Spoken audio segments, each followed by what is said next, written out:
Hello friends, आप सबका स्वागत है आपके अपने यूट्यूब चैनल फार्मा एमसीक्यू में। तो देखिए, आज की वीडियो में क्या लेके आई हूँ मैं आप लोगों के लिए।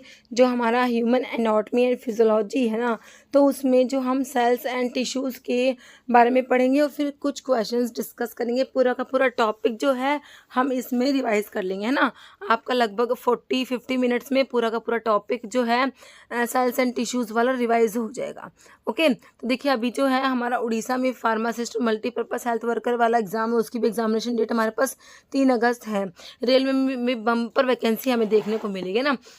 240+ पोस्ट है रेलवे की जो अभी आपको मिलने वाली है। ओके, तो और भी अभी देखिए बहुत सारी वैकेंसीज आनी है, तो देखिए बहुत ही बड़े तरीके से प्रेपरेशंस करिए, है ना। तो मैंने एचएपी की बहुत सारी वीडियोस बनाए हुए हैं, प्लेलिस्ट देखोगे ना, सेपरेट प्लेलिस्ट बनी हुई है, उसमें आप लोग सारे वीडियोस चेक कर सकते हो। ओके, और इन जो भी हमारा ये मटेरियल है, इसका पीडीएफ आपको चाहिए तो आपको जो है मेरी वेबसाइट pharmamcq.in पे विजिट करना पड़ेगा।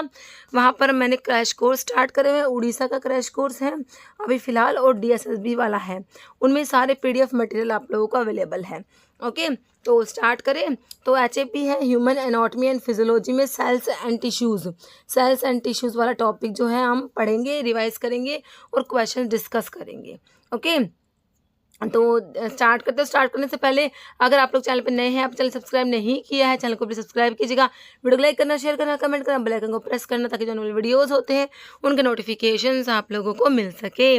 तो बिना देरी स्टार्ट करते हैं आज का वीडियो। देखिए, सेल जो होता है ह्यूमन बॉडी का क्या होता है, जो स्ट्रक्चरल एंड फंक्शनल यूनिट होता है बॉडी का। सेल जो होता है स्मॉलेस्ट, क्या बोल सकते हैं अपन, smallest structural and functional unit of the body, है ना। तो हमारी बॉडी जो होती है वो सबसे छोटी यूनिट जो है सेल से मिलके बनी होती है। देखिए, जो आपके सेल्स होते हैं, सेल्स जो होती है, सेल्स से मिलके क्या बनते हैं, टिश्यूज बनते हैं ना, टिश्यूज बनते हैं। टिश्यूज से मिलके क्या बनता है, जैसे सेल्स, देखिए डिफरेंट सेल्स, ये सेल्स हैं। सेल्स आपकी ज्वाइन होंगी तो क्या बनाएंगी, टिश्यूज बनाएंगी, है ना। जैसे आपका epithelial tissue, muscular tissue, nervous tissue, connective tissue, cells मिलके टिश्यूज बनाती हैं। अब बहुत सारे टिश्यूज आपस में मिलके क्या बनाते हैं, ऑर्गन्स बनाते हैं, है ना। टिश्यूज ने मिलके क्या बनाया, ऑर्गन बनाया। अब बहुत सारे ऑर्गन मिलके क्या बनाएंगे, ऑर्गन सिस्टम बनाते हैं। जैसे आपका डाइजेस्टिव सिस्टम हो गया, है ना। तो बहुत सारे ऑर्गन मिलके क्या बना रहे हैं, हमारा ऑर्गन सिस्टम बना रहे हैं। और ऑर्गन सिस्टम मिलके क्या बनाते हैं, पूरा का पूरा इंडिविजुअल ऑर्गेनिज्म बनता है ना। तो सेल्स से मिलके टिश्यू बना, टिश्यू से ऑर्गन, ऑर्गन से ऑर्गन सिस्टम, ऑर्गन सिस्टम से ऑर्गेनिज्म, है ना। तो smallest structural and functional unit जो है वो क्या है, सेल है। Smallest structural and functional unit of the human body is cell, है ना। तो आज जो है सेल्स के बारे में पढ़ना, टिश्यूज के बारे में फिर पढ़ेंगे। अभी जो है सेल्स को देखिए, तो सेल्स क्या होती है, हमारी basic structural and functional unit होती है, ठीक है। उस सेल्स की डिस्कवरी, एक आपका जो है सेल्स की डिस्कवरी किसने करी थी, तो रॉबर्ट हुक जो एक साइंटिस्ट हैं, इन्होंने सेल की डिस्कवरी करी थी 1665 में, है ना। तो सेल की डिस्कवरी किसने करी, रॉबर्ट हुक ने, है ना। देखिए, सेल जो होती है, सेल के बाहर जो आपकी, जैसे ये सेल है, सेल के बाहर ये मेम्ब्रेन है, इसे क्या कहेंगे, प्लाज्मा मेम्ब्रेन कहेंगे ना। तो प्लाज्मा मेम्ब्रेन जो होती है, इसको सेल मेम्ब्रेन भी कह सकते हैं, प्लाज्मा मेम्ब्रेन भी कह सकते हैं। ये जो हमारी सेल मेम्ब्रेन जो होती है, ये देखिए किसकी बनी होती है, ये फॉस्फोलिपिड। देखिए हमारा जो देखिए सेल, जैसे ये सेल है ना। तो सेल्स के बाहर ये हमारी सेल मेम्ब्रेन, प्लाज्मा मेम्ब्रेन है। ओके, तो देखिए इसके बीच में जो होता है हमारा न्यूक्लियस प्रेजेंट होता है, और डिफरेंट ऑर्गेनल, जैसे यहाँ पर ये साइटोप्लाज्म होता है सेल्स का, है ना। ये फ्लूइड जो है साइटोप्लाज्म, इसमें डिफरेंट आपके ऑर्गेनल्स प्रेजेंट होते हैं।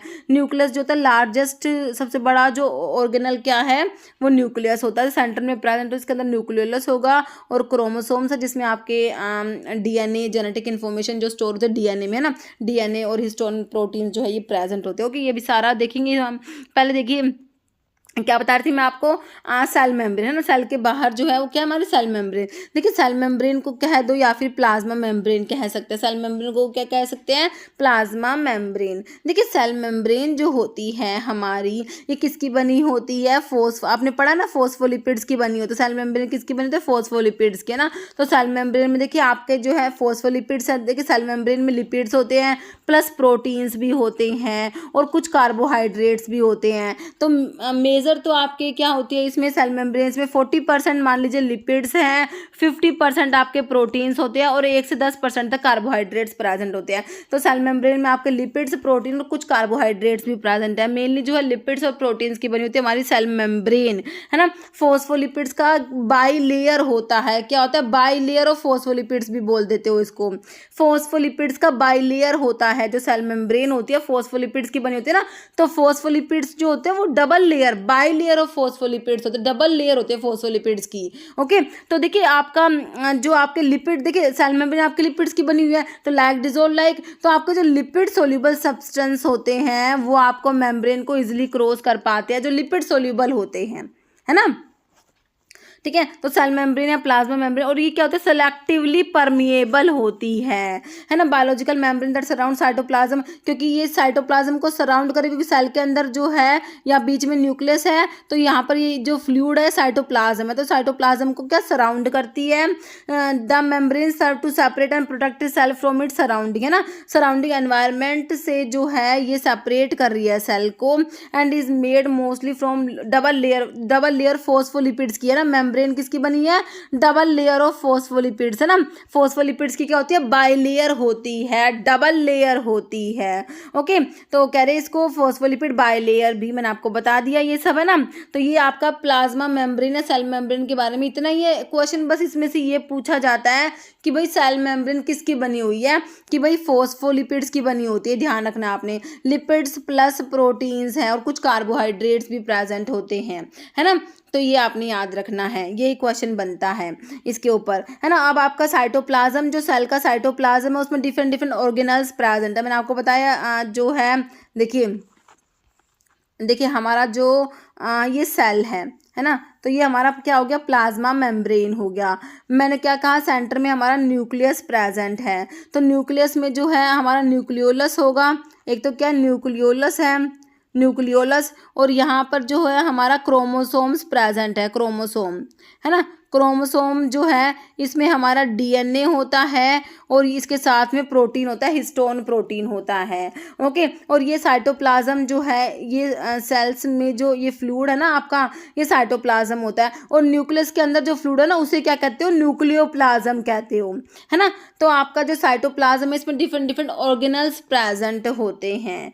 ओके, तो जैसे आपका माइटोकॉन्ड्रिया होता है ना, माइटोकॉन्ड्रिया होता है सॉसेज शेप्ड, माइटोकॉन्ड्रिया जो होता है सॉसेज शेप माइटोकॉन्ड्रिया होता है, जैसे माइटोकॉन्ड्रिया हो गया, है ना। और आपका जो है न्यूक्लियस के साथ में अटैच होता है आपका क्या, ये एंडोप्लाज्मिक रेटिकुलम होता है। यहाँ पर अगर ये एक तो रफ होता है, एक स्मूथ एंडोप्लाज्मिक रेटिकुलम होता है, और आपका जो है गोल्जी बॉडी प्रेजेंट होता है। ओके, डिफरेंट डिफरेंट आपके ऑर्गेनल्स होते हैं जो हमारे सेल्स में, जो साइटोप्लाज्म है यहाँ पर प्रेजेंट है। तो हम सबके बारे में पढ़ेंगे। और देखिए सबसे पहले कौन सा लिखा हुआ है हमने, न्यूक्लियस। देखिए न्यूक्लियस जो होता है, मैंने आपको बताया जो आपका सेंटर में न्यूक्लियस प्रेजेंट होता है, तो न्यूक्लियस क्या होता है, हमारा लार्जेस्ट पार्ट होता है, सेल का सबसे बड़ा पार्ट जो है वो न्यूक्लियस है। न्यूक्लियस के अंदर फ्लूइड है वो न्यूक्लियोप्लाज्म होता है। न्यूक्लियस में आपका न्यूक्लियोलस प्रेजेंट होता है, और न्यूक्लियस में आपका क्रोमोसोम प्रेजेंट होता है। क्रोमोसोम्स में आपके डीएनए, जिसमें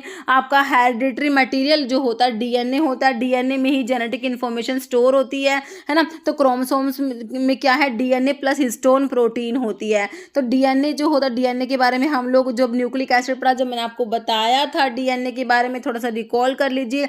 डीएनए का फुल फॉर्म क्या है, डीऑक्सी राइबो न्यूक्लिक एसिड। क्या है डीएनए का फुल फॉर्म, क्या है डीएनए, क्या है, डीऑक्सी राइबो न्यूक्लिक एसिड, है ना। तो मतलब कि डीऑक्सी राइबो शुगर इसमें प्रेजेंट है। जो डीएनए आरएनए है उनमें आपका कौन सा शुगर प्रेजेंट है, ये पूछे तो आप कहोगे पेंटोज शुगर है। डीएनए में तो कहोगे डीऑक्सी राइबोज होता है शुगर, आरएनए में राइबोज शुगर होता है, क्योंकि आरएनए का फॉर्म क्या होता है, राइबो न्यूक्लिक एसिड। डीएनए हमारा डबल स्टैंडर्ड होता है, आरएनए हमारा सिंगल स्टैंडर्ड होता है। ओके, तो मैंने आपको एक बताए थे न्यूक्लियोसाइड बताए थे, एक न्यूक्लियोटाइड बताए थे, है ना। तो आपके न्यूक्लियोसाइड में क्या था, नाइट्रोजनस बेस था प्लस एस से मैंने आपको शुगर बताया था। अगर न्यूक्लियोसाइड में नाइट्रोजनस बेस जो होते हैं आपके प्यूरिन बेस होते हैं और पिरिमिडीन बेस होते हैं। प्यूरिन बेस में एडेनिन आता है, गुआनिन आता है। पिरिमिडीन बेस कट से याद कर सकते हो। साइटोसिन आता है, यूरासिल होता है, थायमिन होता है। ओके, अगर आपका डीएनए है तो प्यूरिन बेस तो आपके डीएनए और आरएनए दोनों में एडेनिन और गुआनिन प्यूरिन बेस होते हैं। लेकिन अगर आपका पिरिमिडीन बेस की बात करोगे तो डीएनए होगा तो पिरिमिडीन बेस कौन से होंगे, डीएनए होगा तो पिरिमिडीन बेस साइटोसिन होगा और थायमिन होगा। लेकिन अगर आरएनए होगा तो पिरिमिडीन बेस साइटोसिन तो सेम होता है, लेकिन thymine of DNA is replaced by uracil, है ना। इन आरएनए में थायमिन की जगह पे क्या होता है, यूरासिल होता है। आरएनए में थायमिन की जगह पे यूरासिल होता है, ये याद रखना, इंपॉर्टेंट क्वेश्चन बन जाता है। ओके, तो प्यूरिन बेस तो एडेनिन और गुआनिन दोनों सेम है, डीएनए में भी आरएनए में भी। पिरिमिडीन बेस डीएनए में आपका साइटोसिन और डीएनए आरएनए में दोनों में साइटोसिन तो सेम है, बट आपका डीएनए में थायमिन होता है और पिरिमिडीन बेस, और आरएनए में यूरासिल पिरिमिडीन बेस होता है। ये आपने थोड़ा सा याद रखना, ये अलग है ना, इसलिए क्वेश्चन पूछ लिया जाता है ना। तो डीएनए आपका डीऑक्सी राइबो न्यूक्लिक एसिड होता है ना। हेरिडिटरी मटेरियल जो होता है वो डीएनए होता है ना। जेनेटिक इन्फॉर्मेशन जो होती है डीएनए में स्टोर होती है।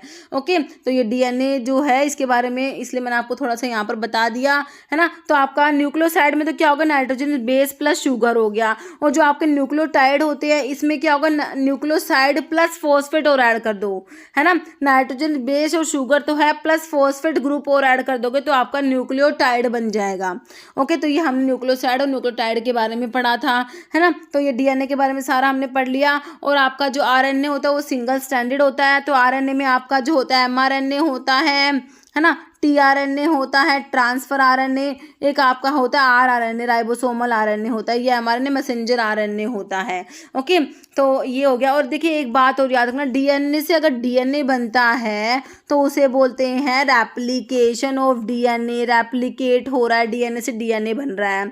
अगर डीएनए से आरएनए बनता है तो उसे क्या कहोगे, ट्रांसक्रिप्शन कहोगे। क्या कहोगे, कि डीएनए का ट्रांसक्रिप्शन हो रहा है। और अगर आरएनए से आपका प्रोटीन बनता है तो वो ट्रांसलेशन होता है ना। तो ये इंपॉर्टेंट है, बन सकता है क्वेश्चन, डीएनए से डीएनए बनेगा तो क्या कहेंगे इसको, रेप्लिकेशन, है ना। और डीएनए से आरएनए ट्रांसक्रिप्शन और फिर आरएनए से प्रोटीन ट्रांसलेशन, है ना। तो न्यूक्लियस के डीएनए के बारे में हमने सारा पढ़ लिया, है ना। और इसमें लिखा हुआ देखिए आपके जो सभी सेल्स में, ऑलमोस्ट सभी सेल्स में न्यूक्लियस प्रेजेंट है, लेकिन आपकी जो मैच्योर आरबीसीज होती है इनमें न्यूक्लियस एब्सेंट होता है। जिनमें न्यूक्लियस एब्सेंट होता है उनका लाइफ स्पैन भी कम होता है आपका, इसलिए आप पढ़ते हो आरबीसीज का 120 डेज पढ़ते हो लाइफ स्पैन, है ना। तो न्यूक्लियस आपके मैच्योर आरबीसीज में न्यूक्लियस एब्सेंट होता है, ये भी आपने याद रखना है। ओके, तो न्यूक्लियस के बारे में सारी बातें हो गई। सबसे मेन तो क्या है, लार्जेस्ट ऑर्गेनल होता है हमारे सेल का, सबसे बड़ा ऑर्गन क्या है, न्यूक्लियस होता है। और न्यूक्लियस में न्यूक्लियोप्लाज्म प्रेजेंट है, फ्लूइड जो है न्यूक्लियोलस प्रेजेंट होता है, और आपका क्रोमोसोम जिसमें आपका डीएनए प्रेजेंट है। ओके, और आपका जो है ये मैच्योर आरबीसी में न्यूक्लियस एब्सेंट होता है। ओके, फिर आपका माइटोकॉन्ड्रिया का एक ही क्वेश्चन बहुत बार रिपीट हुआ, power house of the cell, power house of the cell इसे किसे कहेंगे? Power house of the cell.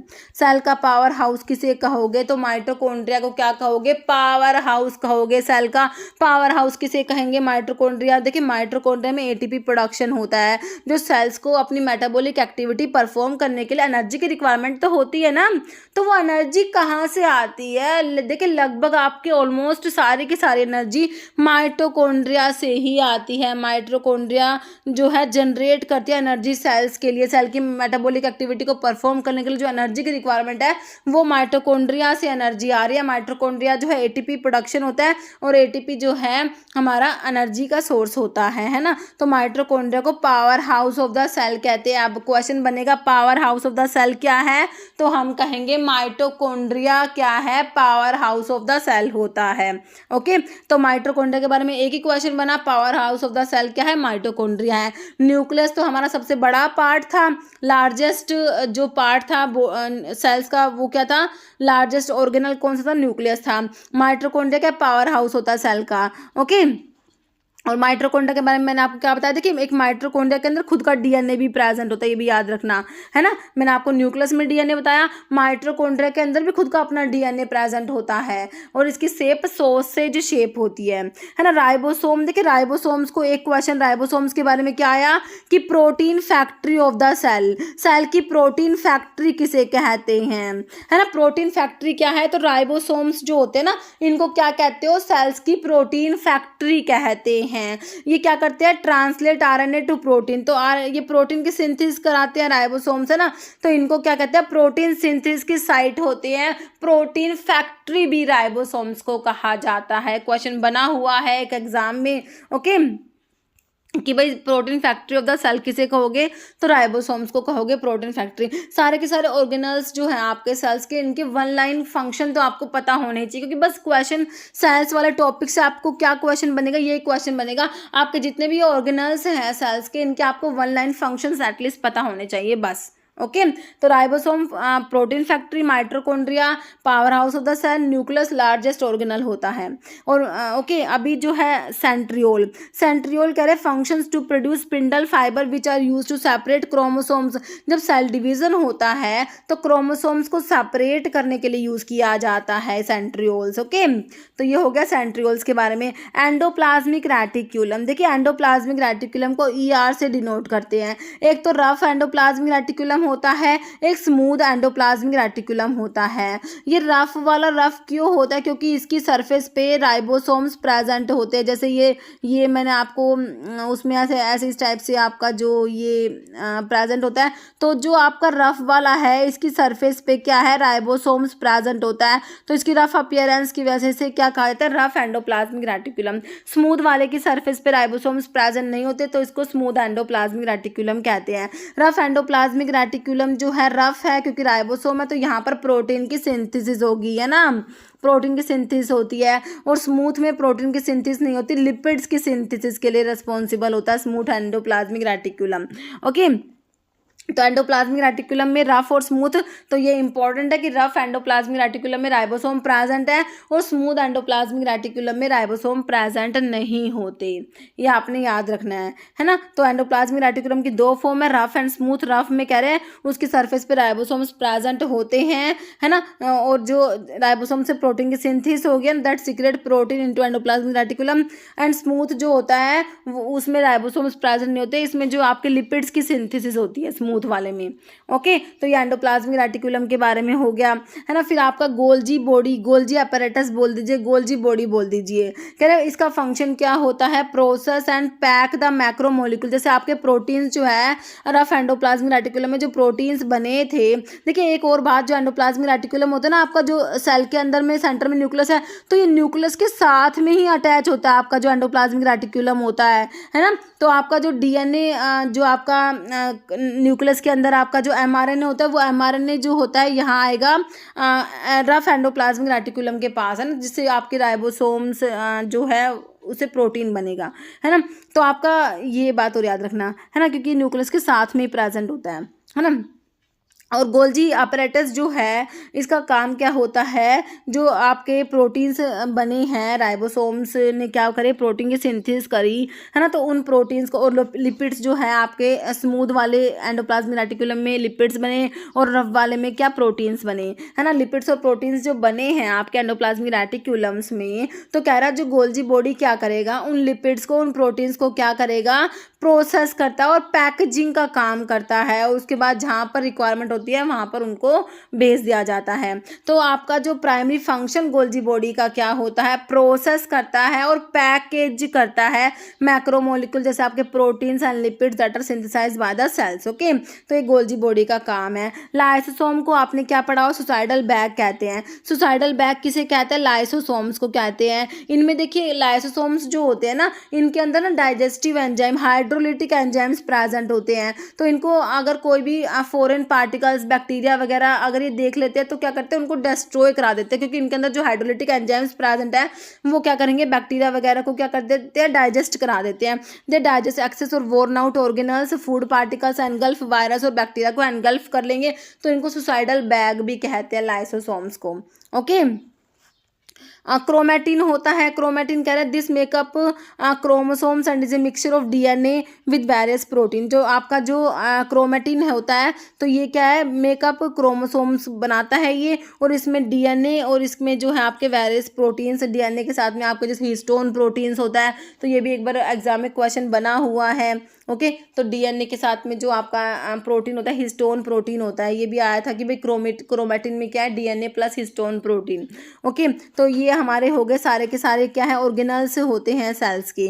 ठीक है, तो मैंने आपको बताया कि भाई माइटोकॉन्ड्रिया जो है इसे क्या कहोगे, power house of the cell. तो सेल्स का पावर हाउस कौन है, आपका माइटोकॉन्ड्रिया होता है। माइटोकॉन्ड्रिया को power house of the cell कहेंगे। तो आपका प्रोटीन फैक्ट्री किसे कहा, हमने किसे कहा, प्रोटीन फैक्ट्री, राइबोसोम्स को क्या कहा, प्रोटीन फैक्ट्री कहा है। राइबोसोम्स जो है ये प्रोटीन फैक्ट्री होते हैं। लाइसोसोम्स को क्या कहा हमने, सुसाइडल बैग कहा, है ना।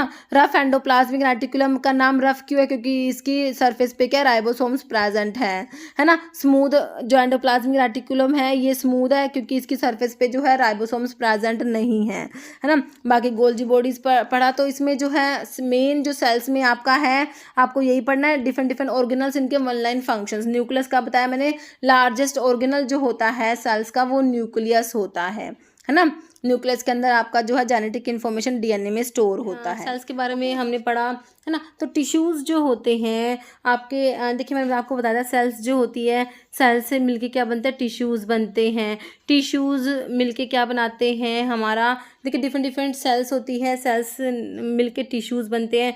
टिश्यूज़ से हमारे ऑर्गन्स बनते हैं, ऑर्गन्स मिलके ऑर्गन सिस्टम बनता है ना। ऑर्गन सिस्टम मिलके क्या बनाते हैं, ऑर्गेनिज्म बनाते हैं, है ना। तो ये हमारा होता है। तो डिफरेंट डिफरेंट आप जो सेल्स होती है ना, सेल्स मिलके क्या बनाती है, टिश्यू बनाती है। तो टिश्यूज़ जो होते हैं किससे बने हैं, सेल से मिलके बने हैं। ग्रुप और layer of cells that work together to perform a specific function. Okay, तो टिश्यूज़ में क्या होता है, ठीक है। तो आपका जो सेल का जो ग्रुप होता है वो मिलके एक फंक्शन परफॉर्म करता है। तो ग्रुप ऑफ सेल्स का जो ग्रुप होता है या फिर layer of cells that work together to perform a specific function, तो ये टिश्यू होता है। टिश्यू मतलब सेल से मिलके बना हुआ है ना। तो टिश्यूज़ की स्टडी को क्या बोलते हैं, टिश्यूज़ की स्टडी को हिस्टोलॉजी बोलते हैं। Histology is the study of tissue.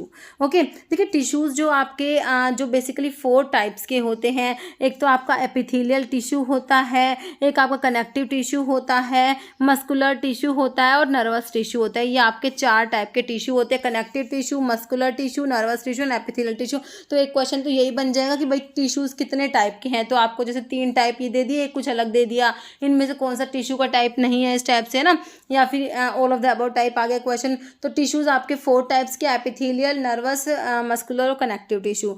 Epithelial tissue, देखिए एपिथेलियल टिश्यू कहाँ प्रेजेंट होता है। देखिए आपका जो एपिथेलियल टिश्यू जो बॉडी की कवरिंग होती है ना, कवरिंग कवरिंग, जैसे आपकी एपिडर्मिस जो है ना, एपिडर्मिस क्या है, एक एपिथेलियल टिश्यू का ही टाइप है ना। तो बॉडी की कवरिंग जो है वो एपिथेलियल टिश्यू की बनी हुई है, या फिर आपके जो इंटरनल ऑर्गन्स जो होते हैं, होलो ऑर्गन्स होते हैं, उनकी जो लाइनिंग होती है ना, तो इंटरनल लाइनिंग जो होती है आपके होलो ऑर्गन्स की, तो वो भी हमारे एपिथेलियल टिश्यू की ही बनी होती है। बॉडी कैविटीज़ की जो लाइनिंग होती है ना, लाइनिंग को भी आपका जो है एपिथेलियल टिश्यू ही कवर करता है। कैविटीज़ की लाइनिंग है, आपके होलो ऑर्गन्स की लाइनिंग है, या फिर बॉडी की जो आउटर कवरिंग है, ये सब आपके एपिथेलियल टिश्यू की बनी हुई होती है ना।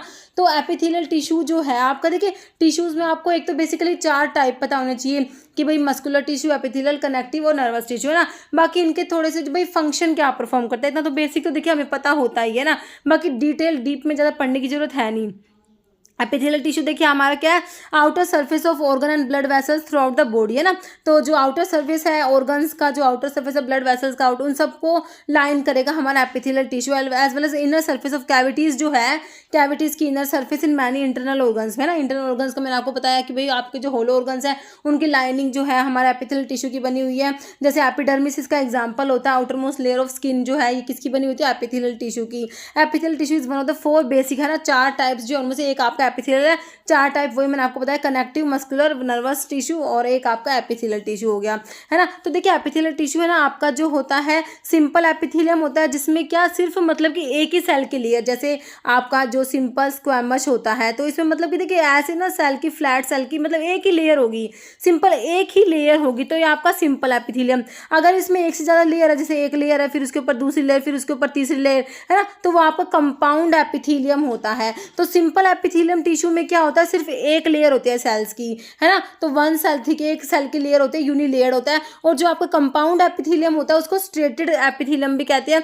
तो इसमें जो होती है 2 या 2 से ज़्यादा लेयर्स होती है सेल्स की, 2 और मोर सेल्स इन थिकनेस, और मल्टी लेयर्ड होता है ये। जैसे एक सेल की लेयर हुई ऐसे, फिर उसके ऊपर दूसरी, उसके ऊपर तीसरी, इस टाइप से है ना। तो ये मल्टी लेयर्ड होता है। तो सिंपल और कंपाउंड एपिथेलियम हो गया आपके। सिंपल एपिथेलियम जिसमें सिर्फ एक सेल की लेयर, वन सेल लेयर होगी एक सेल की, यूनिलेयर्ड होगा। और कंपाउंड को स्ट्रेटिफाइड भी कहेंगे, कंपाउंड को स्ट्रैटिफाइड भी कहेंगे, जो मल्टी लेयर हो सकता है। ओके, तो और आप जो सिंपल एपिथेलियम में सिंगल लेयर ऑफ सेल्स बता दिया मैंने आपको। देखिए अब आपके ना एक तो स्क्वैमस एपिथेलियम होता है, तो देखिए सिंपल और कंपाउंड मैंने आपको बताया है ना। आप एक आपका स्क्वैमस एपिथेलियम होता है, एक क्यूबॉइडल होता है, एक कोल्यूमनार होता है। तो सिंपल एपिथेलियम स्क्वैमस हो सकता है, simple squamous epithelium, simple cuboidal epithelium, simple columnar epithelium. ऐसे ही compound squamous epithelium, compound cuboidal epithelium, compound columnar epithelium हो सकता है ना। तो देखिए स्क्वैमस का मतलब क्या है, जैसे आपके फ्लैट सेल्स प्रेजेंट, मतलब कि फ्लैट होंगी, जैसे सेल्स जो है आपकी इस टाइप से फ्लैट सेल्स प्रेजेंट होंगी है ना, मतलब इस टाइप से है ना। तो सिंपल है तो इसमें एक ही लेयर ऑफ सेल्स होगी। अगर आपका कंपाउंड स्क्वैमस एपिथेलियम है तो उसमें जो है 2 या 2 से ज़्यादा आपकी जो है इस टाइप से लेयर्स प्रेजेंट होंगी सेल्स की है ना। ये सेल्स के बीच में न्यूक्लियस प्रेजेंट होगा। ओके, तो ऐसे ही आपका, और ये तो आपका स्क्वैमस होगा जिसमें सेल की जो फ्लैट सेल की लेयर प्रेजेंट होगी। क्यूबॉइडल में आपकी क्यूबॉइडल सेल्स होगी, जैसे सिंपल क्यूबॉइडल है तो क्यूबॉइडल जैसे क्यूब लाइक सेल्स, जैसे ये क्यूब लाइक सेल्स है ना, ऐसे जो है इनकी लेयर्स प्रेजेंट होगी। एक लेयर होगी तो सिंपल क्यूबॉइडल, ज़्यादा लेयर होंगी तो जो है कंपाउंड क्यूबॉइडल या स्ट्रैटिफाइड क्यूबॉइडल है ना। और आपका कोल्यूमनार में ऐसे लंबी लंबी सेल्स प्रेजेंट होंगी इस टाइप से है ना, इस टाइप से कोल्यूमनार हो जाएगा। अगर एक ही लेयर है तो सिंपल कोल्यूमनार एपिथेलियम, अगर ज़्यादा लेयर है तो स्ट्रैटिफाइड कोल्यूमनार या कंपाउंड कोल्यूमनार। ओके, तो ये आपको मेरे हिसाब से क्लियर हो गया होगा है ना। तो इसमें यही बताया भाई स्क्वैमस जो आपका सिंपल जो स्क्वैमस एपिथेलियम होता है ये कहाँ पाया जाता है, लाइनिंग सरफेस जैसे स्किन या एल्वियोली। जो लंग्स में जो एल्वियोली होती है ना, जहाँ पर क्या होता है एल्वियोली में मेन गैसेस का एक्सचेंज होता है ना, तो वहाँ पर जो है हमारा सिंपल स्क्वैमस एपिथेलियम, मतलब कि वन लेयर है सेल की, तो वहाँ पर आपका सिंपल स्क्वैमस, ताकि जो वहाँ पर जो गैसेस का एक्सचेंज है वो इजीली हो सके है ना। सिंपल डिफ्यूजन, तो इसमें जो एल्वियोली ऑफ लंग्स में आपका जो सिंपल स्क्वैमस है, enabling simple passive diffusion as also found in the alveolar epithelium in the lungs. Okay, तो लंग्स के एल्वियोली में आपका सिंपल स्क्वेमस एपिथेलियम प्रेजेंट है। फिर क्यूबॉइडल जो होता है कहाँ पाया जाता है, सिक्रेटरी टिश्यू, जो सिक्रेशन परफॉर्म करते हैं टिश्यूज वहाँ पाया जाता है, जैसे exocrine gland and absorptive tissue में। सिक्रेटरी टिश्यू और एब्जॉर्प्टिव मतलब कंपाउंड एपिथेलियम का काम सिक्रेशन और एब्जॉर्प्शन का है ना। तो ये ऐसे टिश्यूज में पाया जाएगा जैसे pancreas, lining of kidney tubules और डक्ट ऑफ। तो ये कहाँ कहाँ पे प्रेजेंट है, देखिए इतना याद नहीं रहेगा तो आप बेसिक बस इतना याद रखना कि भाई एपिथेलियम टिश्यूज का क्या काम है कि भाई कवरिंग जो है बॉडी को प्रोटेक्ट करेगा, जो बॉडी की कवरिंग जो है ना बॉडी को कवर कर रहा है बाहर से ना, जो आपके ऑर्गन्स है ना, ऑर्गन्स की लाइनिंग जो है, होलो ऑर्गन्स है उनको लाइन कर रहा है, कैविटी को लाइन कर रहा है, यहाँ सब पे एपिथेलियम टिश्यू प्रेजेंट है। इसका फंक्शन जो है वो इंपॉर्टेंट है भाई, एक तो प्रोटेक्शन का ही हो गया ना, फंक्शन प्रोटेक्ट कर रहा है बॉडी को, एब्जॉर्प्शन में हो जाएगा, सिक्रेशन में हो जाएगा इसका फंक्शन, सेंसेशन में, एक्सचेंज ऑफ सब्सटेंस, इन सब में जो है इसका फंक्शन होगा। ओके, तो बस यही याद करना है। बाकी ये जो कहाँ पर प्रेजेंट है ये सारा कंफ्यूज हो जाओगे बहुत ज़्यादा। कोल्यूमनार में जो कह रहे हैं lining of stomach and intestine की लाइनिंग जो है वो कोल्यूमनार एपिथेलियम की बनी होती है। सेल्स जो ये कोल्यूमनार एपिथेलियम की सेल्स में माइक्रोविलाई होती है। माइक्रोविलाई क्या होती है, जिससे जो आपका सरफेस एरिया ज़्यादा हो जाएगा, जिससे एब्जॉर्प्शन ज़्यादा होगा, है ना। तो माइक्रोविलाई भी प्रेजेंट होती है इसमें। ओके, तो ये और कनेक्ट, अब ये हमारा हो गया एपिथेलियल टिश्यू के बारे में हो गया आपका। ओके, अभी जो है कनेक्टिव, तो नाम से क्या पता लगा, कनेक्टिव टिश्यू जो कनेक्ट करेगा, जैसे कि मतलब कि जोड़ने का काम करेगा, कनेक्ट करने का काम करेगा। कनेक्टिव टिश्यू क्या करेगा, कनेक्ट करने का काम करेगा, है ना। तो देखिए नाम से पता लग रहा है ना, कह रहे सपोर्ट करेगा, कनेक्ट कर डिफरेंट टिश्यूज एंड बॉडी के डिफरेंट टिश्यूज ऑर्गन को सपोर्ट करेगा और उनको कनेक्ट करने का काम करेगा आपका कनेक्टिव जो है टिश्यू। तो इसमें आपका कनेक्टिव टिश्यू प्रॉपर आता है। बोन आप कहेंगे, बोन क्या है, बोन एक टाइप का कनेक्टिव टिश्यू है। कार्टिलेज क्या है, कार्टिलेज एक टाइप का कनेक्टिव टिश्यू है। ब्लड, लिम्फ भी आता है, एडिपोज टिश्यू भी आता है इसमें, है ना। तो ब्लड भी एक टाइप का कनेक्टिव टिश्यू है। एडिपोज टिश्यू आता है, एडिपोज टिश्यू भी एक टाइप का क्या है, कनेक्टिव टिश्यू है। लिम्फ भी इसी में आता है, कनेक्टिव टिश्यू में ही आता है ना। तो ये एग्जाम्पल्स पूछ लिए जाते हैं कनेक्टिव टिश्यू के, भाई जैसे ब्लड क्या है, लिम्फ क्या है, बोन किस टाइप का टिश्यू है, इस टाइप से। ओके, तो कनेक्टिव टिश्यू के एग्जांपल्स हैं, है ना। ब्लड एंड लिम्फ कहते हैं फ्लूइड कनेक्टिव टिश्यूज होते हैं that circulate in the body. अब कनेक्टिव टिश्यू का आपका काम क्या, सर्कुलेशन में भी हेल्प करता है, क्योंकि आपका ब्लड जो है कनेक्टिव टिश्यू है ना। तो सर्कुलेशन में हेल्प करेगा। कह रहे बोन आपका हार्डेस्ट कनेक्टिव टिश्यू होता है, help in maintaining shape and posture of the body. अब कनेक्टिव टिश्यू का ये भी काम हो गया कि ये आपका हमारी बॉडी की शेप और पोस्चर को मेंटेन करता है, क्योंकि बोन जो है एक टाइप का कनेक्टिव टिश्यू ही होता है। प्रोटेक्ट करता है इंटरनल ऑर्गन्स को। ब्लड जो है मेड अप ऑफ वेरियस, अब ब्लड जो है हमारा एक टाइप का कनेक्टिव टिश्यू है, जो ब्लड का तो अलग से भी हम पढ़ेंगे, है ना। ब्लड जो है वो अलग से बहुत अच्छे से पढ़ेंगे। तो ब्लड्स में आपका जो होता है वेरियस सेल्स प्लाज्मा में प्रेजेंट होती है, आरबीसी, डब्ल्यूबीसी, प्लेटलेट्स जो होती है प्रेजेंट होती है ना ब्लड में। तो आरबीसी जो रेड ब्लड सेल्स होती है, डब्ल्यूबीसी वाइट ब्लड सेल्स और प्लेटलेट्स होती है। आरबीसीज में हीमोग्लोबिन होता है जो ऑक्सीजन को ट्रांसपोर्ट करता है। ओके, डब्ल्यूबीसीज का क्या क्या काम होता है, डिफेंस सिस्टम में। तो आपका कनेक्टिव टिश्यू का डिफेंस सिस्टम में भी काम हो गया, जो फॉरेन एंटीजन से प्रोटेक्ट करेगा। प्लेटलेट्स इंपॉर्टेंट, तो ब्लड की क्लोटिंग के लिए प्लेटलेट्स को थ्रोम्बोसाइट्स भी कहा जाता है ना। फिर आपके plasma contain protein, water, hormone, salts, it's to transport the different part of the body. Okay, फिर आपका लिम्फ भी एक टाइप का क्या है, कनेक्टिव टिश्यू है। Lymph drain into blood and transport absorb fat to the blood which can not enter the blood stream directly, है ना। तो ये फैट जो होता है ना, अब्जॉर्ब फैट को ब्लड में ट्रांसपोर्ट करता है। लिम्फ में कह रहे हैं डब्ल्यूबीसीज होती हैं लिक्विड मैट्रिक्स में, they help in getting rid of toxic and waste material ना। तो डब्ल्यूबीसीज तो डिफेंस में काम करेंगे, कह रहे लिम्फ जो है इसमें डब्ल्यूबीसी वाइट ब्लड सेल्स होती हैं। ओके, तो they contain WBC which help in fighting infection से फाइट करेंगी। ओके, तो लिम्फ के बारे में हो गया। तो आपका कनेक्टिव टिश्यू जो है, कनेक्टिव टिश्यू को क्या करेगा, मतलब कनेक्ट करने का काम करेगा, प्रोटेक्ट करेगा, सर्कुलेशन में जो है ट्रांसपोर्ट में ये हेल्प करेगा, और जो इन्फेक्शन से फाइट करने में जो है ये हेल्प करेगा ना। तो ये सारा आपका कनेक्टिव टिश्यू के बारे में हो जाएगा। तो इसके मेन एग्जांपल्स इंपॉर्टेंट है कि भाई ब्लड क्या है, एक टाइप का कनेक्टिव टिश्यू है। बोन क्या है, कनेक्टिव टिश्यू का एग्जांपल है। एडिपोज टिश्यू जो है ये एक टाइप का कनेक्टिव टिश्यू होता है। कार्टिलेज आता है इसमें, है ना। और आपका ये ब्लड हो गया, लिम्फ हो गया, सारे हमारे कनेक्टिव टिश्यू के टाइप हैं। ओके, फिर हमारा क्या, मस्कुलर टिश्यू। मस्कुलर टिश्यू जो होता है, मस्कुलर टिश्यू जो है इसमें 3 टाइप की होती है। मसल्स, स्केलेटल मसल्स टिश्यू आता है, smooth muscle tissue, cardiac muscles, है ना। तो ये पढ़ेंगे इसमें। देखिए साइटोप्लाज्म, मसल फाइबर का साइटोप्लाज्म जो होता है उसको सार्कोप्लाज्म कहेंगे, और जो मसल फाइबर जो है इसका साइटोप्लाज्म को क्या कहेंगे, sarcoplasm. It contain a network of membrane, जो सार्कोप्लाज्मिक एंडोप्लाज्मिक रेटिकुलम जो होता है मसल्स का, उसको सार्कोप्लाज्मिक रेटिकुलम कहेंगे। और जो मेम्ब्रेन होती है मसल फाइबर, क्योंकि उसको सार्कोलीमा कहते हैं।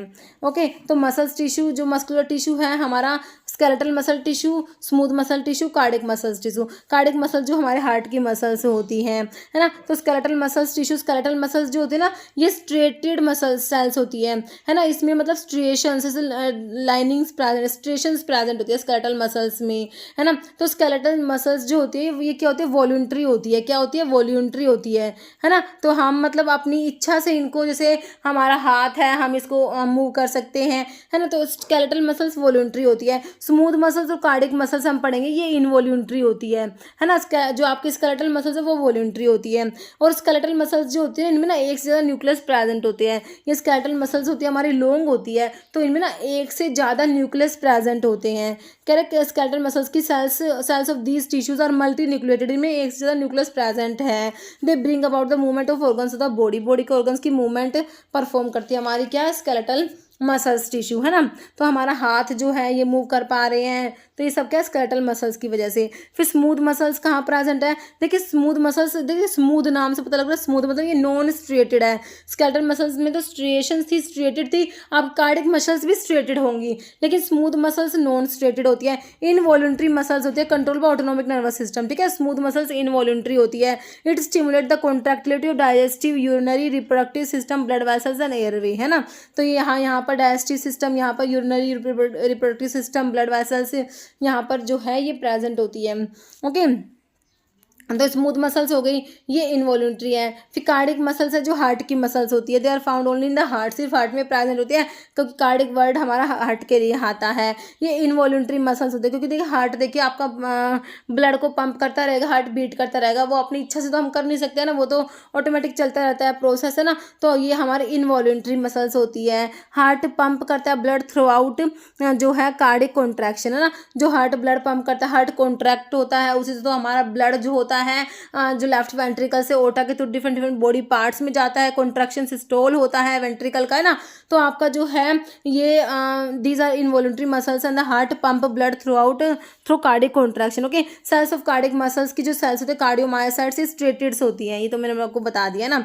तो ये हमारा हो गया मस्कुलर टिश्यू। तो इसमें मेन आपने तीन स्मूथ मसल्स, स्केलेटल मसल्स और जो कार्डिक मसल्स के बारे में याद रखना है। ओके, फिर हमारा है नर्वस टिश्यू। नर्वस टिश्यू जो है इसमें आपका नर्व सेल्स होंगी, नर्वस टिश्यू में न्यूरॉन्स होते हैं, न्यूरॉन्स होते हैं। और देखिए nervous tissue is compose of neurons और नर्व सेल्स, ठीक है। तो न्यूरॉन्स प्रेजेंट होते हैं और जिन्हें नर्व सेल्स कहते हैं, विच रिसीव, तो न्यूरॉन्स क्या करते हैं, रिसीव करते हैं, ट्रांसमिट करते हैं इम्पल्स को। इम्पल्स है जो हमारा इन्फॉर्मेशन होता है, सिग्नल जो होता है उसको रिसीव करते हैं, है ना, और उसको ट्रांसमिट करते हैं, ठीक है। और जो एक न्यूरोग्लिया, देखिए जो आपका नर्वस टिश्यू है उसमें एक तो न्यूरॉन्स होते हैं, एक न्यूरोग्लिया सेल्स होती है, न्यूरॉन्स होते हैं और न्यूरोग्लिया सेल्स होती है। न्यूरॉन्स का काम है आपका जो इन्फॉर्मेशन है उसको रिसीव करना, ट्रांसमिट करना, है ना। और आपके लिए एक न्यूरोग्लिया सेल्स, जिन्हें ग्लियल सेल्स या ग्लिया सेल्स भी कहते हैं, जो क्या करती है, assist the propagation of nerve impulse as well as provide, जो आपके न्यूट्रिएंट्स प्रोवाइड करेगी। जो न्यूरॉन्स है ना, अभी नर्व इम्पल्स को कंडक्ट करते हैं, ट्रांसमिट करते हैं, तो इनको ना न्यूट्रिएंट्स प्रोवाइड करेगी आपके न्यूरोग्लिया सेल्स, है ना। सपोर्ट के लिए, प्रोटेक्शन के लिए प्रेजेंट होती है न्यूरोग्लिया सेल्स, है ना। तो न्यूरॉन्स को सपोर्ट करेगी, उनको प्रोटेक्ट करेगी, उनको न्यूट्रिशन प्रोवाइड करेगी ये न्यूरोग्लिया सेल्स। तो नर्वस टिश्यू में न्यूरॉन्स होते हैं, न्यूरोग्लिया सेल्स प्रेजेंट होती हैं। ओके, अब देखिए nervous tissue is made up of different type of neurons. देखिए न्यूरॉन्स जो आपके नर्व सेल है, न्यूरॉन्स है, उसका एक बार आप थोड़ा सा स्ट्रक्चर देखेंगे। देखिए इसका जो है आपका नर्व सेल का स्ट्रक्चर, देखिए आपका जो यहाँ पर एक तो ये क्या होता है, सेल बॉडी होता है। सेल बॉडी का जो यहाँ से आपका ये देखिए ये जो है इलोंगेटेड पार्ट, ये हमारा क्या होता है, एक्सोन होता है। क्या होता है, एक्सोन होता है। फिर यहाँ पे एक्सोन की ब्रांचेज होती है ना, ये एक्सोन टर्मिनल, है ना, ठीक है, ये ऐसे होता है, ठीक है। ये एक्सोन हो गया, ये हमारा क्या होता है, सेल बॉडी होता है। सेल बॉडी जो इसकी छोटी छोटी बहुत सारी यहाँ पे सेवरल ब्रांचेज होती है ना। तो यहाँ पर इसकी सेवरल जो छोटी छोटी ब्रांचेज होती है। ओके, ये थोड़ा सा मेरे से अच्छे से बन नहीं रहा। ओके, तो आप इसको कोई भी आपकी बुक में डायग्राम देख लेना। तो शॉर्ट ब्रांचेस जो होती है ना, इन्हें पता क्या कहते हैं, डेंड्राइट्स कहते हैं। क्या कहते हैं, डेंड्राइट्स कहते हैं। अभी डेंड्राइट्स, और देखिए आपका इसके अंदर ये न्यूक्लियस प्रेजेंट होगा, इसमें न्यूक्लियोलस होगा, यहाँ पर आपका माइटोकॉन्ड्रिया भी प्रेजेंट है, मतलब ये जो साइटोप्लाज्म है इसमें माइटोकॉन्ड्रिया भी है, इसमें नीजल ग्रेन्यूल्स, इसमें ना नीजल ग्रेन्यूल्स प्रेजेंट होते हैं। ओके, और आपका जो है इसमें ये है क्या कहते हैं, माइटोकॉन्ड्रिया है। भाई इसको एनर्जी चाहिए, एनर्जी कहाँ से मिलेगी ना, माइटोकॉन्ड्रिया जो है आपका जो एटीपी प्रोड्यूस करेगा, है ना। इसमें गोल्जी बॉडी भी प्रेजेंट होता है। ओके, तो ये सारे जो है हमारे ये जो सेल बॉडी को सोमा भी बोलते हैं ना, सेल बॉडी में प्रेजेंट होते हैं। ओके, तो देखिए डेंड्राइट जो होते हैं ना, डेंड्राइट जो होते हैं ये इन्फॉर्मेशन को रिसीव, अब आपका जो इन्फॉर्मेशन कौन सा पार्ट रिसीव करेगा, देखिए जो आपकी इन्फॉर्मेशन होती है उनको डेंड्राइट रिसीव करते हैं। अब डेंड्राइट्स के पास इन्फॉर्मेशन आएगी, वो फिर यहाँ पर पास होगी, कहाँ पर, यहाँ पर जाएगी सेल बॉडी के पास। सेल बॉडी से जो होता है आपका जो सेल बॉडी का, यहाँ से ये एक्सोन जो है यहाँ पर जाएगी, एक्सोन यहाँ से ये इन्फॉर्मेशन फिर यहाँ पर जाके जो यहाँ पर आपका यहाँ पर इन्फॉर्मेशन स्टोर हो जाती है केमिकल मैसेंजर के रूप में, है ना, मतलब कि जो आपके न्यूरोट्रांसमीटर की फॉर्म में स्टोर हो जाती है। और यहाँ पर ना देखिए जो आपका एक्सोन है, यहाँ पर ना एक माइलिन शीथ भी प्रेजेंट होती है। ओके, ये आपकी माइलिन शीथ होती है, और माइलिन शीथ के बीच में जो ये स्पेस है ना, इसको बोलते हैं नोड ऑफ रनवियर, है ना। तो ये आपने पहले सारा पढ़ा हुआ होगा, है ना, 10th 11th में हमने ये सब पढ़ा हुआ है। तो बेसिक सा ही थोड़ा हमें पता होना चाहिए, मतलब बेसिक से क्वेश्चन बन जाते हैं। थोड़ा सा आप जैसे क्वेश्चन पूछ लेंगे कि भाई नर्व सेल का कौन सा पार्ट है जो इन्फॉर्मेशन रिसीव करेगा, है ना। तो अगर आपको थोड़ा सा माइंड में, तो आप बता दोगे कि भाई डेंड्राइट जो होते हैं वो इन्फॉर्मेशन रिसीव करते हैं ना, डेंड्राइट से इन्फॉर्मेशन रिसीव होती है ना। फिर आपके सेल बॉडीज़ के होते हुए एक्सोन के पास से जो है इन्फॉर्मेशन जाती है ना। तो मतलब कौन सा पार्ट है जो इन्फॉर्मेशन रिसीव कर रहा है, जो सिग्नल जो है रिसीव कर रहा है, तो आपका जो होता है डेंड्राइट वाला पार्ट होता है। तो ये थोड़ा सा मैंने आपको है डायग्राम बना के दिखाया नर्व सेल का। ओके, तो अभी जो आप पढ़ोगे ना तो आपको ईजी रहेगा। ओके, आप पढ़ो इसको, देखिए।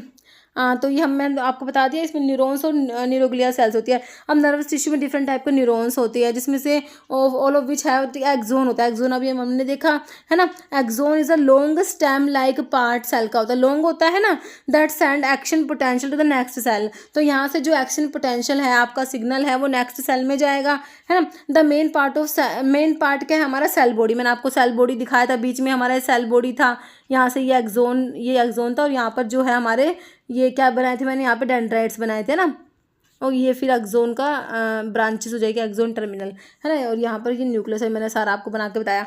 ओके, तो देखिए मेन पार्ट सेल बॉडी होता है, जिसमें न्यूक्लियस प्रेजेंट है, साइटोप्लाज्म होता है, और सेल के ऑर्गेनल जैसे mitochondria, Golgi bodies, nasal granules present होते हैं, है ना। फिर कह रहे हैं dendrite is highly branched process. Dendrites क्या है, ये हाईली ब्रांच्ड प्रोसेस होती है, रिस्पॉन्सिबल फॉर रिसीविंग, किसके लिए रिस्पॉन्सिबल है, ये इन्फॉर्मेशन को रिसीव करते हैं अदर न्यूरॉन से। देखिए आप दूसरा न्यूरॉन है, उससे इन्फॉर्मेशन ये डेंड्राइट रिसीव करते हैं, है ना, अदर न्यूरॉन्स एंड साइनेप्स, है ना। Information of other neurons is provided by dendrite to connect with the cell body. Okay, information of other neuron is provided by dendrites to connect with its cell body. Okay, तो information receive करेगा हमारा dendrite से, फिर information जो है cell body के पास जाएगी, उसको सेंड करेगा सेल बॉडी के पास, वहाँ से जो है away from the cell body वो एक्सोन के थ्रू जाती है इन्फॉर्मेशन। ओके, तो आपके न्यूरॉन्स हैं, एक दो टाइप के न्यूरॉन्स भी होते हैं, सेंसरी और मोटोर न्यूरॉन्स भी देख लो। देखिए आपके जो है सेंसरी न्यूरॉन्स जो होते हैं, सेंसरी न्यूरॉन्स को क्या कहेंगे, एफरेंट न्यूरॉन्स भी कहते हैं। ये न्यूरॉन्स क्या करते हैं, ये जो आपकी इन्फॉर्मेशन होती है ना, उसको पेरिफेरल नर्वस सिस्टम से, मतलब कि डिफरेंट ऑर्गन से सीएनएस के पास लेके आते हैं, और सीएनएस से फिर इफेक्टर ऑर्गन के पास आपके मोटर न्यूरॉन्स लेके जाएंगे। Okay, relay sensory information in the form of action potential nerve impulse from PNS peripheral nervous system से सीएनएस के पास लेके आएंगे सेंसरी न्यूरॉन्स, और मोटर न्यूरॉन्स को इफरेंट न्यूरॉन्स भी कहते हैं। ये एक्शन पोटेंशियल जो है या फिर आपकी जो इन्फॉर्मेशन है, नर्व इंपल्स है, उनको सीएनएस से प्रॉपर इफेक्टर ऑर्गन्स के पास लेके जाते हैं, मसल्स या ग्लैंड्स के पास। ओके, तो ये सेंसरी और मोटोर का भी ना क्वेश्चन ये बनता है एग्जाम में, सेंसरी मोटोर वाला क्वेश्चन बनेगा, है ना। और आपका जो ये नर्वस टिश्यू का है, ये जो पार्ट है ना इसके, भाई जो कितने पार्ट्स है, जैसे ऑप्शन में यही दे दिया कि जो न्यूरॉन्स है उसका कौन सा पार्ट है, जैसे भैया एक्सोन दे दिया, है ना, डेंड्राइट्स दे दिया, तो इस टाइप से, और सेल बॉडी दे दिया, एक अलग दे दिया कि भाई इसमें कौन सा जो है न्यूरॉन्स का पार्ट नहीं है। तो न्यूरॉन्स का थोड़ा स्ट्रक्चर आपको पता होना चाहिए, थोड़ा सा ये बेसिक सा है ना। तो आपका जो है सेंसरी न्यूरॉन्स और मोटर न्यूरॉन्स ये भी पता होना चाहिए। सेंसरी न्यूरॉन्स जो है, जो इम्पल्स होती है भाई, जो एक्शन पोटेंशियल होता है, जो डिफरेंट जो है आपके पेरिफेरल जो ऑर्गन्स वगैरह है वहाँ से पेरिफेरल नर्वस सिस्टम से सीएनएस के पास लेके जाएगा। सीएनएस मतलब ब्रेन एंड स्पाइनल कोड है ना। फिर आपका ब्रेन एंड स्पाइनल कोड से जो इफेक्टर ऑर्गन के पास लेके जाते हैं ना, वो आपके मोटर न्यूरॉन्स होते हैं। उनको मोटर न्यूरॉन्स को इफरेंट न्यूरॉन्स भी कहा जाता है। ओके, तो इसके साथ ना कुछ क्वेश्चंस है वो इसी में ही हम डिस्कस कर लेते हैं। ओके, देखिए विच of the following is not a function of the connective tissue found in the human. तो कनेक्टिव टिश्यू का फंक्शन क्या नहीं है ये बताना। देखिए एम्स पटना में पूछा है क्वेश्चन, कह रहे it provide support and protect the body and it's organ. It देखिए सपोर्ट प्रोवाइड करेगा, प्रोटेक्ट करेगा, बिल्कुल सही है। इम्यूनिटी प्रोवाइड करता है क्योंकि इसमें जो कनेक्टिव टिश्यू में ब्लड भी आता है, ब्लड में आपके आरबीसी WBCs जो हैं प्रेजेंट, और WBCs है ना, तो ये इम्यूनिटी प्रोवाइड करेगा। Store energy as a reserve fat, तो बिल्कुल सही है। एडिपोज टिश्यू जो आपका एक टाइप का कनेक्टिव टिश्यू होता है ना, फैट स्टोर होती है एडिपोज टिश्यू में, तो आपका ये भी सही है, स्टोर करेगा एनर्जी को as reserve fat. It initiate and transmit action potential. देखिए एक्शन पोटेंशियल को इनिशिएट करना, उसको ट्रांसमिट करना है ना, that help coordinate body activity. तो ये हमारा नर्वस टिश्यू का काम है। किसका काम है ये? नर्वस टिश्यू का। नर्वस टिश्यू का काम नर्वस टिश्यू को ही करने दो, ठीक है, नर्वस टिश्यू का काम है। तो ये कनेक्टिव टिश्यू का काम नहीं है, तो ऑप्शन 4 हो जाएगा, क्योंकि इसमें क्या कहा है, नोट पूछा है ना, तो ऑप्शन 4 हो गया है ना। नहीं तो मतलब इस टाइप के बेसिक ही क्वेश्चन बनते हैं हमारे फार्मासिस्ट एग्जाम में। जो HFP से क्वेश्चन बनेगा वो बेसिक सा ही बनेगा। क्या what is called to a membrane bound organelles involve in cellular process such as protein का ट्रांसपोर्ट और प्रोडक्शन। देखिए प्रोटीन मैंने आपको एंडोप्लाज्मिक रेटिकुलम के बारे में बताया था, रफ एंडोप्लाज्मिक रेटिकुलम बताया और स्मूथ एंडोप्लाज्मिक रेटिकुलम के बारे में बताया। रफ को रफ क्यों कहते हैं? क्योंकि इसमें राइबोसोम्स प्रेजेंट है। राइबोसोम्स क्या कराएंगे? प्रोटीन की सिंथेसिस कराएंगे ना, तो रफ एंडोप्लाज्मिक रेटिकुलम में प्रोटीन की सिंथेसिस हो रही है। स्मूथ जो है इसमें राइबोसोम्स प्रेजेंट नहीं होते, तो स्मूथ एंडोप्लाज्मिक रेटिकुलम जो होता है इसमें जो है लिपिड्स की सिंथेसिस होती है ना। तो आपका जो है रफ में क्या बना, जो राइबोसोम्स की प्रोडक्शन होगी। तो देखिए आप कह रहे हैं सच एज प्रोटीन का ट्रांसपोर्ट, प्रोटीन जो है वो ट्रांसपोर्ट उसका प्रोडक्शन है ना। तो प्रोडक्शन कहाँ हो रहा है? हमारा रफ एंडोप्लाज्मिक रेटिकुलम में हो रहा है। उसके बाद जो है रफ एंडोप्लाज्मिक रेटिकुलम में प्रोटीन बनते हैं, उसके बाद जो है ये ट्रांसपोर्ट भी करता है एंडोप्लाज्मिक रेटिकुलम प्रोटीन्स को। ओके, तो आपका देखिए एंडोप्लाज्मिक रेटिकुलम है, गोल्जी एंड डिक्टोसोम, वैक्यूल्स है, वेसिकल्स, तो ऑप्शन 1 हो जाएगा एंडोप्लाज्मिक रेटिकुलम। ओके, नेक्स्ट है protein synthesis within human cells करिंदा। तो प्रोटीन सिंथेसिस कहाँ पर होती है भाई? Peroxisome, rough endoplasmic reticulum, mitochondrial, lysosome. Lysosomes को सुसाइडल बैग कहते हैं। क्या कहते हैं? लाइसोम्स को सुसाइडल बैग कहा जाता है। देखिए माइटोकॉन्ड्रिया जो है हमारा power house of the cell होता है ना, इसमें जो है ATP प्रोड्यूस होते हैं, जिस सेल को एनर्जी मिलती है। पावर हाउस ऑफ सेल कहते हैं माइटोकॉन्ड्रिया को। तो प्रोटीन की सिंथेसिस तो मैंने आपको एंडोप्लाज्मिक रेटिकुलम के बारे में बताया, रफ एंडोप्लाज्मिक रेटिकुलम जिसमें राइबोसोम्स प्रेजेंट होते हैं। राइबोसोम्स को तो प्रोटीन फैक्ट्री कहा ही जाता है ना। राइबोसोम्स को क्या कहते हैं? प्रोटीन फैक्ट्री है ना। तो प्रोटीन की सिंथेसिस होती है राइबोसोम्स में, तो रफ एंडोप्लाज्मिक रेटिकुलम आपका आंसर हो जाएगा ऑप्शन 2। ओके, नेक्स्ट क्वेश्चन है डैश और रिसीविंग और input portion of A neuron. देखिए न्यूरॉन्स का क्या पूछा? रिसीविंग और इनपुट पोर्शन, मतलब कि मैंने अभी आपको बताया था जो इन्फॉर्मेशन को रिसीव करता है ना न्यूरॉन्स का कौन सा पार्ट है ना, माइलिन है, डेंड्राइट, एक्सोन या न्यूक्लियस। तो इन्फॉर्मेशन को जो हमारी जो शॉर्ट ब्रांचेस थी है ना सेल बॉडी की, जैसे सोमा भी कहते हैं, उनकी शॉर्ट ब्रांचेस मैंने डेंड्राइट्स आपको बताया, तो वो इन्फॉर्मेशन को रिसीव करते हैं, है ना, ऑप्शन बी हो जाएगा। नेक्स्ट नीजल्स बॉडीज या नीजल ग्रेन्यूल्स प्रेजेंट होते हैं कहाँ पर? तो देखिए हमारा जो सेल बॉडी जो आपका न्यूरॉन्स का, हमने अभी जो ये आपके डेंड्राइट्स थे है ना, तो न्यूरॉन्स का ये बीच में न्यूक्लियस प्रेजेंट था, तो ठीक है न्यूक्लियस में न्यूक्लियोलस होगा। तो ये देखिए आपका जो है साइटोप्लाज्म था, तो इसमें ही आपके नीजल्स बॉडी, नीजल्स ग्रेन्यूल्स प्रेजेंट होते हैं ना, ठीक है यहाँ पर। तो ये आपके किसमें? न्यूरॉन्स में ही प्रेजेंट होते हैं, नेफ्रॉन्स, स्प्लीन या लंग नहीं, ऑप्शन ए हो जाएगा न्यूरॉन्स। ओके, जैसे यूकेरियोट्स में cellular respiration take place in, भाई सेलुलर रेस्पिरेशन कहाँ होगा? न्यूक्लियस में होगा, माइटोकॉन्ड्रिया, सेल मेम्ब्रेन या नन, तो माइटोकॉन्ड्रिया में ही होगा cellular respiration, option B. Next है ribosome is site of production of, तो राइबोसोम्स में जो है प्रोटीन की सिंथेसिस होती है, तो site of production of protein. Ribosomes जो है इन्हें प्रोटीन फैक्ट्री भी कहा जाता है। क्या कहते हैं? Protein factory of the cell, है ना। कौन किसे कहेंगे? राइबोसोम्स को। नेक्स्ट है DNA is mainly present in, DNA कहाँ प्रेजेंट है भाई, न्यूक्लियस, राइबोसोम्स, प्लाज्मा मेम्ब्रेन। तो हमारा न्यूक्लियस जो होता है ना, न्यूक्लियस में ही तो डीएनए प्रेजेंट होता है। ये हमारा सेल है, सेल में सेंटर में न्यूक्लियस प्रेजेंट है, न्यूक्लियस के अंदर ये हमारा न्यूक्लियोलस होता है। यहाँ पर हमारा क्रोमोसोम्स प्रेजेंट होता है। क्रोमोसोम जो होता है, क्रोमोसोम्स में तो डीएनए प्रेजेंट होता है ना, क्रोमोसोम के अंदर क्रोमोसोम्स डीएनए और जो हिस्टोन प्रोटीन्स जो प्रेजेंट होते हैं, है ना। तो डीएनए जो है हमारा न्यूक्लियस के अंदर प्रेजेंट होता है। ओके, ऑप्शन ए राइट हो जाएगा। नेक्स्ट है which of the following is not part of neuron, neuron का पार्ट नहीं है। तो मैंने आपको न्यूरॉन्स के बारे में बताया कि भाई जैसे ये हमारा जो है क्या होता है, सेल बॉडी होता है ना। तो ये जो आपके इसके हमने देखे थे शॉर्ट ब्रांचेस थे, जिन्हें हमने क्या कहा था, डेंड्राइट्स कहा था, जो क्या कर रहे थे, ये थोड़ा सा डायग्राम भाई मेरे से अच्छे से बन नहीं पा रहा यहाँ पर। ओके, तो ओके, तो यहाँ से फिर ये जो आपकी लॉन्ग इसकी जो ये ब्रांच है, ये आपका क्या होता है, एक्सोन होता है। ये हमारा डेंड्राइट हो गया। ये हमारा सेल बॉडी या फिर सोमा बोलते हैं। बीच में न्यूक्लियस है, इसके अंदर न्यूक्लियोलस है, इसमें जो ऑर्गेनल्स भी प्रेजेंट है, जैसे में नीजल ग्रेन्यूल्स प्रेजेंट होंगे यहाँ पर, है ना। और जो है गोल्जी बॉडी है, इसमें आपका माइटोकॉन्ड्रिया भी प्रेजेंट होता है। ओके, फिर ये एक्सोन है। ओके, यहाँ पर ये एक्सोन का एक्सोन टर्मिनल है ना, और फिर यहाँ पर ये माइलिन शीथ होती है। ओके, और बीच में जो क्या बताया था, ये नोड ऑफ रनवियर है ना, मैंने सारा आपको बताया। कह रहा है which of the following is not part of neuron का पार्ट कौन सा नहीं है। देखिए एक्सोन ये होता है, ये एक्सोन है जो हमारा, ये एक्सोन है ना। और फिर आपका डेंड्रोन है, सेल बॉडी भी है। हीमोग्लोबिन कहाँ से आ गया इसमें, ऑप्शन डी, बिल्कुल सिंपल क्वेश्चन है ना। नहीं sir, basic unit of contraction skeletal and cardiac muscles, तो स्केलेटल मसल्स के बारे में हमने पढ़ा। कार्डिक मसल्स जो हमारी हार्ट की मसल्स होती है, कार्डिक मसल्स इनवॉल्यूंट्री होती है ना, और स्केलेटल मसल्स जो होती है हमारी वॉल्यूंट्री होती है ना, ये सब हमने पढ़ा। तो बेसिक यूनिट ऑफ कॉन्ट्रैक्शन जो होती है वो कौन सी होती है, मायोफिब्रिल, एक्टिन, मायोसिन, टेंडनस, सार्कोमियर। तो सार्कोमियर होती है। Okay, option D. नेक्स्ट है adipose tissue is an example of dash tissue, तो एडिपोज टिश्यू किसका टाइप है। तो टिश्यूज के बारे में हमने पढ़ा कि भाई कनेक्टिव टिश्यू है, जो कनेक्ट करेंगे ना। तो इसमें आपका डिफरेंट ब्लड है, एक टाइप का कनेक्टिव टिश्यू है, बोन है एक टाइप का कनेक्टिव टिश्यू है, कार्टिलेज है, एडिपोज टिश्यू भी एक टाइप का कनेक्टिव टिश्यू है, लिम्फ भी आता है इसमें। तो ऑप्शन ए ही राइट हो जाएगा। बाकी मस्कुलर टिश्यू जो मसल्स में skeletal muscles, smooth muscles, cardiac muscles पड़े। एपिथेलियल टिश्यू जो होता है बॉडी की जो कवरिंग होती है एपिथेलियल टिश्यू की बनी होती है, जैसे एपिडर्मिस जो है हमारी स्किन के आउटर लेयर, वो भी एक टाइप की क्या एपिथेलियल टिश्यू है। और जो आपकी बॉडी कैविटीज की लाइनिंग है या फिर होलो ऑर्गन की लाइनिंग्स वगैरह सब आपका एपिथेलियल टिश्यू का ही बना हुआ है ना।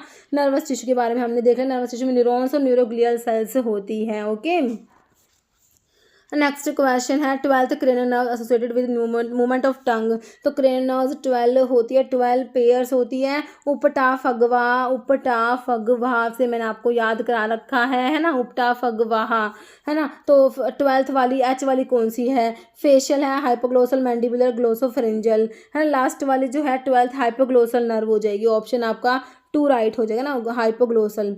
ओके, 12th ये मैंने बता भी रखा है, इसमें लिखिए ओ से ऑल फैक्ट्री, फिर ऑप्टिक, ओक्यूलोमोटर, ट्रोक्लियर या pathetic, trigeminal, abducent, facial, auditory या वेस्टिबुलो कोक्लियर, ग्लोसोफरेंजियल, वैगस है, फिर एसेसरी नर्व है या फिर हाइपोग्लोसल ना। तो ये उपटा फगवा है, तो देख लेना आप, जो क्योंकि ना इसमें ना क्वेश्चन बन जाता है उपटा फगवा है ना। तो ओल्फैक्टरी, ऑप्टिक, ओक्यूलोमोटर हो गया। ये पी है, पी से पैथेटिक, टी से ट्राइजेमिनल, ए से एब्ड्यूसेंट, एफ फेशियल, 7th वाली जो है ना, ये 7th वाली ये फेशियल है। उसके बाद 8th वाली ऑडिटरी, वेस्टिबुलो कोक्लियर, 9th वाली ग्लोसोफरेंजियल, 10th वैगस नर्व होती है। उसके बाद एसेसरी स्पाइनल होती है ये ना, फिर हाइपोग्लोसल नर्व होती है। नेक्स्ट क्वेश्चन है which of the following cranial nerve is called as facial nerve. तो फेशियल नर्व कौन सी आई थी भाई, क्रेनियल नर्व 5 वाली थी, 6th, 7th या 8th। तो दोबारा से बना उपटा फगवा, कौन सी पूछी है, फेशियल। तो ये फेशियल, ये वाली फेशियल है ना, एफ से फेशियल कौन सी वाली है, 3, 3, 6, 7 7th वाली है ना, 7th सही है। तो ये 7th वाली है, तो ऑप्शन सी हो गया ना, क्रेनियल नर्व 7। ओके, नेक्स्ट जो the following type of neurons carry impulse from sense organs, मैंने आपको बताया सेंस ऑर्गन से जो सीएनएस की तरफ है ना, हमने देखा था पीएनएस जो है वहाँ से सीएनएस की तरफ हमारे जो कौन से टाइप के न्यूरॉन्स जो है एफरेंट न्यूरॉन्स थे, है ना, एफरेंट न्यूरॉन्स या सेंसरी न्यूरॉन्स थे, वो इन्फॉर्मेशन लेके जा रहे थे सेंसरी न्यूरॉन्स। और फिर सीएनएस से इफेक्टर ऑर्गन की तरफ कौन से लेके जा रहे थे, इफरेंट न्यूरॉन्स या मोटोर न्यूरॉन्स हमने कहा, है ना। तो आपसे तो पूछा है भाई सीएनएस की तरफ लेके जाना है तो आपके ये सेंसरी न्यूरॉन्स हो जाएंगे ना, ऑप्शन सी हो जाएगा। ओके, तो sensory neurons carry impulse from receptor in the sense organ to the CNS, और motor neurons carry impulse from CNS से इफेक्टर की तरफ लेके जाएंगे। ओके, जैसे फॉलोइंग कह रहे function of Golgi apparatus, Golgi body Golgi apparatus का फंक्शन बताओ। भाई सिंथेसिस ऑफ राइबोसोम की सिंथेसिस तो हमारे रफ एंडोप्लाज्मिक रेटिकुलम में हो जाएगी, है ना। राइबोसोम की सिंथेसिस नहीं, राइबोसोम्स वहाँ पे रफ एंडोप्लाज्मिक रेटिकुलम में राइबोसोम्स तो प्रेजेंट होते हैं जो प्रोटीन के सिंथेसिस करते हैं। ओके, तो सिंथेसिस ऑफ प्रोटीन होगी यहाँ पर। Breakdown of toxic substance, transport of protein, तो क्या करेगा, प्रोटीन को ट्रांसपोर्ट करेगा, ऑप्शन डी। नेक्स्ट है सार्कोलीमा रेफर्स टू, सो सार्कोलीमा क्या, साइटोप्लाज्म ऑफ स्केलेटल मसल्स, है ना, वो माइटोकॉन्ड्रिया है स्केलेटल मसल्स का, endoplasmic reticulum of skeletal muscles या मेम्ब्रेन, तो मेम्ब्रेन को सार्कोलीमा कहेंगे, सार्कोप्लाज्म हो जाएगा, साइटोप्लाज्म को सार्कोप्लाज्म कह देंगे, है ना, और आपका एंडोप्लाज्मिक रेटिकुलम सार्कोप्लाज्मिक रेटिकुलम कह देंगे। ओके, तो ऑप्शन डी हो गया। नेक्स्ट है short branching process of neurons is named as, तो न्यूरॉन्स की शॉर्ट ब्रांचिंग प्रोसेस को हमने क्या कहा, माइलिन एक्सोन डेंड्राइट कहा। क्या कहा, डेंड्राइट जो है शॉर्ट ब्रांचिंग प्रोसेस होती है न्यूरॉन्स की, जो मतलब कि बहुत सारी हो सकती है ना, एक्सोन तो सिर्फ एक ही होता है ना, लेकिन डेंड्राइट्स बहुत सारी हो सकते हैं। ऑप्शन सी हो गया, जो इन्फॉर्मेशन को रिसीव करती है ना। डेंड्राइट क्या है, देखिए ब्रांच प्रोटोप्लाज्मिक एक्सटेंशन होता है नर्व सेल्स का, that propagate the electrochemical stimulation, जो रिसीव करता है from other neural cells to the cell body, है ना, दूसरे मतलब ये इन्फॉर्मेशन को रिसीव करेगा और इन्फॉर्मेशन कहाँ पे सेंड करेगा, सेल बॉडी या सोमा में इन्फॉर्मेशन सेंड करता है न्यूरॉन्स के, फ्रॉम विच डेंड्राइट्स प्रोजेक्ट, है ना, क्योंकि सेल बॉडी से ही डेंड्राइट्स उनकी उसी की ब्रांच है ये। Electrical stimulation transmit onto dendrites by upstream neurons, ठीक है, तो एक्सोन्स के थ्रू जो है ये ट्रांसमिट होता है via synapse which are located at various points through dendritic area, dendritic tree. Next tissue system composed of neurons and neuroglia, है ना, तो न्यूरॉन्स और न्यूरोग्लिया कौन से टिश्यू सिस्टम में थे, तो हमने नर्वस टिश्यू के बारे में पढ़ा, तो इसमें हमारे न्यूरॉन्स होते हैं प्लस न्यूरोग्लिया सेल्स प्रेजेंट होती हैं, है ना। न्यूरॉन्स तो है ये तो इम्पल्स को जनरेट भी करते हैं, ट्रांसमिट करते हैं, उसको कंडक्ट करते हैं इम्पल्स को, है ना, और न्यूरोग्लिया जो है न्यूरॉन्स को सपोर्ट करते हैं, न्यूट्रिएंट्स प्रोवाइड करते हैं न्यूरॉन्स को। ओके, तो आपका जो है नर्वस टिश्यू हो जाएगा, ऑप्शन डी। नेक्स्ट क्वेश्चन है dash is found only in muscles and is bind to oxygen molecule, सिर्फ मसल्स में प्रेजेंट है और ऑक्सीजन मॉलिक्यूल से बाइंड होगा। Myofibril, sarcolemma, mitochondria, myoglobin, myoglobin जो होता है सिर्फ मसल्स में प्रेजेंट होता है ना, और बाइंड होता है ऑक्सीजन मॉलिक्यूल से। नेक्स्ट क्वेश्चन है dash regulate the functions of smooth muscles and cardiac muscles, देखिए स्मूथ मसल्स जो है और कार्डिक मसल्स जो है ये इनवॉल्यूंट्री है ना, क्या है, इनवॉल्यूंट्री है, तो इनके फंक्शंस को कौन रेगुलेट करेगा, somatic nervous system of sensory division, central nervous, autonomic nervous system, तो ऑटोनॉमिक नर्वस सिस्टम जो होता है वो फंक्शंस को रेगुलेट करेगा स्मूथ मसल्स और कार्डिक मसल्स के। ओके, ऑप्शन डी हो जाएगा। नेक्स्ट है major protein of connective tissue का मेजर प्रोटीन क्या है, कोलाजन, मायोसिन, केराटिन, ग्लोबुलिन, तो कनेक्टिव टिश्यू का मेजर प्रोटीन जो होता है आपका